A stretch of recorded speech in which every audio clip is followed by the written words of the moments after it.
Hmm?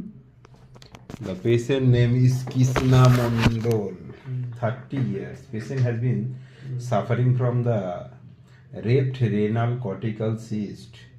একটা পেশেন্টের যদি কর্টিক্যাল সিস্ট হয় কিডনিতে, তো অটোমেটিক্যালি তার সঙ্গে আরও 4টে জিনিস জড়িয়ে যায় সাধারণত।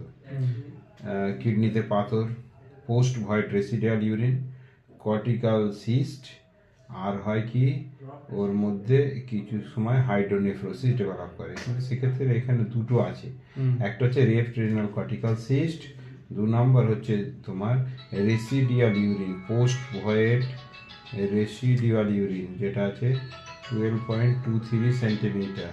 ঠিক আছে, এই দুটো জিনিসকে আমাকে সিস্টটাকেও সারাতে হবে এবং রেসিডিয়াল। পেশেন্টের মেন তোমার কষ্ট হচ্ছে তোমার গিয়ে রাতে বারবার পেছাব করতে যেতে হয়, আচ্ছা ঘুম কম, আর আরেকটা হচ্ছে তোমার গিয়ে তোমার আচ্ছা পেছাব কি ঘোলা হয় না, ঘোলা, কাঁচের মতো চকচক করে পরিষ্কার।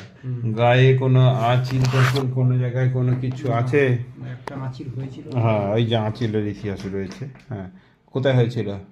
তোমার মলদারের আশপাশে হয়েছিল। আচ্ছা আচ্ছা আচ্ছা আচ্ছা। লেজার করে ঠিক করে দিয়ে মিউকাস কন্ডাইলোমাটা, সেটাকে আমরা সেটাকে এখন এরা লেজার দিয়ে ঠিক করে দিয়েছে, কিন্তু ওই সিমটমটা চলে গেছে, কিন্তু পার্সিয়ালি আরও যে সিমটমগুলো থাকার কথা থেকেছে। আমরা সমস্ত কিছু বিচার করে তাকে টি অক্সিডেন্টালিস সিলেকশন করলাম।